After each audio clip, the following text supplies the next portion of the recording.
వివిధ జలవనరుల ప్రాజెక్ట్స్. మనము కాటన్ గారి మ్యూజియంలో ఇక్కడ ఉంటున్నాం. మరి ఈ కాటన్ గారి మ్యూజియంలో ఇప్పుడు ఏ రీతిగా దీనిని ప్రాజెక్టులు ఎన్నైతే ఏర్పాటు చేశారో ఆ యొక్క నేమ్స్తో పాటు డేట్స్తో పాటు మనం ఇక్కడ చూస్తున్నాం. ఇక్కడ కూడా చూస్తున్నాం కిలోమీటర్స్ ఎలాగది ప్రయాణం చేస్తున్నాం. మనం ఇక్కడ చూస్తున్నాం.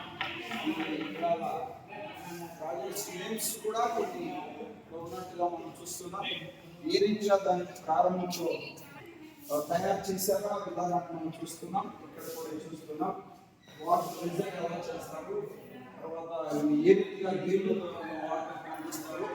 ఈ పరిస్థితులు చూస్తే ప్రగతి పదం అనే దాని విషయంలో ఇక్కడ చూస్తున్నాం. ఇంకా దాని నమూనాను చూపించడానికి ప్రయత్నం చేస్తాం. నాతో పాటు యూట్యూబ్లో ఉన్నవారు దయచేసి రావాలని కోరుకుంటున్నాను. ఇక్కడ ప్రారంభ దినాలలో ఏ రీతిగా ఈ ప్రాజెక్టు నిర్మాణం చేశారో అనే దాన్ని మనం ఇక్కడ చూస్తున్నాం. కాటన్ దొర గారు ధవళేశ్వరం బ్యారేజ్ ఏ రీతిగా నిర్మించాడో ఆ పరిస్థితులను మనం ఇక్కడ చూస్తున్నాం. మనం ఇటు వెళ్ళినట్లయితే మనం ఇక్కడ చూస్తున్న ఈ విధానాలలో కట్టిన ప్రారంభ దినంలో 1986 సంవత్సరంలో సంభవించిన వరద తీవ్రతను బట్టి మరి ఎలాంటి ఆ యొక్క కట్టకు ఎలాంటి ఇబ్బంది కలిగిందనే పరిస్థితి మనం చూస్తున్నాం. ఇక్కడ కట్ట ప్రారంభంలో వాటర్ ప్రెజర్ వల్ల ఇబ్బంది కలిగింది. ఇలాగా ఈ వాటర్ ఏ రీతిగా నిర్మించడానికి పరిస్థితులను మనం ఇక్కడ చూస్తున్నాం. ఇంకా కొన్ని విషయాలు చూస్తున్నాం. ప్రారంభ దినాలలో ఈ పరిస్థితులను మనం చూస్తున్నాం. ఈ రీతిగా ఈ పరిస్థితులు చూస్తున్నాం. రెండింటిని చూడడానికి ఏ రీతిగా వారు నాటి దినాలలో పొడవులు ప్రయాణం చేశారు, మరి ఏ రీతిగా వారు నిర్మించారు అనే పరిస్థితులు చూసుకోవడం. నాటి దినాలలో వాటర్ ప్రెజర్గా ఉండి ఊరంతా ఇలా మునిగిపోయింది. ఆ పరిస్థితులన్నీ కూడా ఇలా చూస్తున్నాం. ఫస్ట్ ప్రారంభ దినాలలో వాటర్ ఇలా వచ్చేది. ప్రాజెక్టు మరి కట్టక ముందు చాలా ముంపుడుగా ప్రదేశాలు ఉండేవి. దానిని బట్టి కాటన్ గారు మరి ఒక జీడిఎం క్రిస్టియన్ అసెంబ్లీకి సంబంధించిన ఒక దొరగారు గుర్తిరిగి ఈ రెండు ఉభయల గోదావరిలను సస్యశ్యామలంగా మార్చడానికి ఒక క్రైస్తవ మిషనరీని ప్రభువు ఎన్నుకొని మరి ఈ ప్రాంతాల్లో సోషల్ యాక్టివ్ వర్క్ చేసుకుంటా ఈ రెండు గోదావరిలో మరి చాలా అద్భుతమైన కట్టడాలు నిర్మించి సస్యశ్యామలంగా వరి పండడానికి ఒక పాత్రధారిగా మరి ఆ సర్వసృష్టి నిర్మాణం కూడా యేసు ప్రభు ఎన్నుకున్నట్టుగా మనం చూస్తున్నాం. ఊరికి ఆ నమూనా కూడా నేను చూపించినట్టుగా చేయబడిన చూస్తున్నాం. వారు ఇలా చూసినట్లయితే మనము ఏ రీతిగా వారు మరి గుంతలు తోగారు, ఏ రీతిగా ఈ ప్రేమ సహాయంతో ఇచ్చేసారు. ఈ కాలువ ప్రారంభంలో ఎలాగా ఈ గుంతలు మట్టి ఇక్కడ దోగుతున్నట్టుగా ఈ పరిస్థితులు మనసుకు చూస్తున్నాం. దీన్ని ఏ రీతిగా ఐరన్తో కట్టారు అనేది ఇక్కడ చూస్తున్నాం.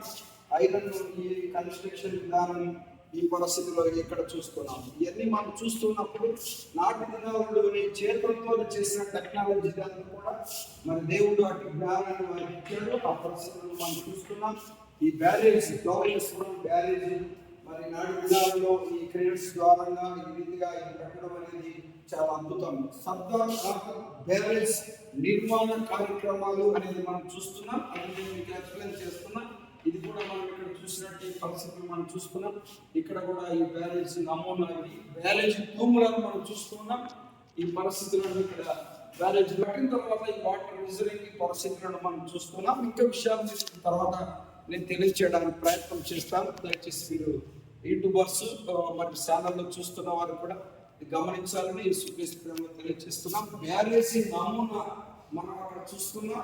ఈ విషయాలను మీరు గమనించాలని నేను యేసుక్రీస్తు ప్రేమలో తెలియజేస్తాను. ఇంకా విషయం చూస్తున్నాం. ఇక్కడ విషయాలన్నీ కూడా ఈ నమూనా ఏ రీతిగా ఉంది అనేది చూస్తున్నాం. దీనికి ఆ బ్యారేజీ ఆ పరిస్థితులు నమూనా వరకు ఇక్కడ అద్దంలో ఫిక్స్ చేసినట్టుగా చూస్తున్నాం. అది దాన్ని దగ్గరగా మీరు గమనించాలని నేను కోరుతున్నాను. ఇంకా ఆనకట్ట నిర్మాణ సారథులు ఎవరు అంటే ఈ కాటన్ గారిని మనం చూస్తున్నాం. సాకారంగా ఉన్నవారు వీరు నాటి దినాలలో మిషనరీస్, క్రైస్తవ మిషనరీస్. మరి బ్రిటిష్ వారు కాదు, క్రైస్తవ మిషనరీస్ అనే సత్యాన్ని గమనించాలి. ఇక్కడ మనం చూస్తున్నట్టే భారతదేశము గర్వించగల ప్రముఖ ఇంజనీర్స్ వీరి సహకారంతో మరి ఈ యొక్క కాటన్ దొర గారు మరి తీసుకొని ఈ బ్యారేజీని నిర్మించగా మనం నీటిపారుదల వినియోగ వ్యవస్థ ఉపయోగించే విధానాన్ని ఇక్కడ మనము ఈ పరిస్థితులు చూస్తున్నాం, ఏ రీతిగా వారు ఉపయోగించారు ఈ విషయాలను మనం చూస్తున్నాం.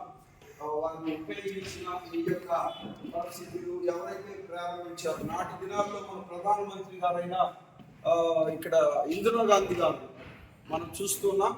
వారు నాటి దినాల్లో వచ్చి దీన్ని పర్యవేక్షించిన పరిస్థితిని మనం చూస్తున్నాం. ఎవరైతే దీన్ని చూశారో నాటి దినాల్లో ఉన్నవారు రాజీవ్ గాంధీ గారిని చూస్తున్నాం. ఈ రీతిగా ఈ పరిస్థితుల్లో మరి నాటి దిన ముఖ్యమంత్రి ఇక్కడ మాజీ ముఖ్యమంత్రి ఎన్టీఆర్ గారిని కూడా మనం చూస్తున్నాం. ఇక్కడ కూడా రిజర్వ్ అవుతుంది, ఇది ఏ రీతిగా రిలీజ్ అవుతుంది ఈ పరిస్థితులను మనం చూసుకున్నాం. ఇవన్నీ కూడా ఒక క్రైస్తవుడు దేవునికి మహిమకరంగా మరి ఈ ఆలోచనతో ఈ ప్రజలకు ఒక అద్భుతంగా సహకరించి మరి దైవ ప్రణాళికలో ఈ గొప్ప కార్యక్రమాలు చేయడానికి ప్రభుత్వం ప్రత్యేకమైన ఈ కట్టడాలను నిర్మించినట్టుగా ఇది నాటి దినాల్లోనే ఈ ముద్దు మరి వాళ్ళు వాడారు. మరి ఏ రీతిగా దీన్ని చేతులతో చేసిన పరిస్థితులు మనం చూస్తున్నాం. నేటి దినాల్లో ఉన్న టెక్నాలజీ లేదు, అప్పుడు ఆయన అద్భుతంగా దీన్ని నిర్మించి ఈ గొప్ప కార్యక్రమాలు జరిగించినట్టుగా మనం చూస్తున్నాం. ఈ కట్టడాలన్నీ కూడా జాగ్రత్తగా మనం ఆలోచన చేస్తే చాలా అద్భుతమైన విషయాల్లో మరి తెలియజేస్తున్న పరిస్థితులు మనం చూస్తున్నాం. ఒకసారి మనం ఇక్కడ ఈ పరిస్థితులను మనం గమనించినట్లయితే ఒకసారి మనం ఇలా ఈ పరిస్థితులన్నీ కూడా ఈ విధంగా మనం చూస్తున్నాం. వీరే కాటన్ గారు మరి ఈ పరిస్థితులు చూస్తున్నాం. ఈ పరిస్థితులు నాటి ఫస్ట్ ప్రారంభంలో ఉన్న పొడవ ఏగా ఉంది అని మాటలు చూస్తున్నాం. బ్యారేజ్ నిర్మాణం నాటి దినాల్లో ఏ రీతిగా వారి పిల్లర్స్ చేశారు కట్టడంలో ఈ పరిస్థితులు చూస్తున్నాం. ఈ ప్లాన్స్ చూస్తున్నాం.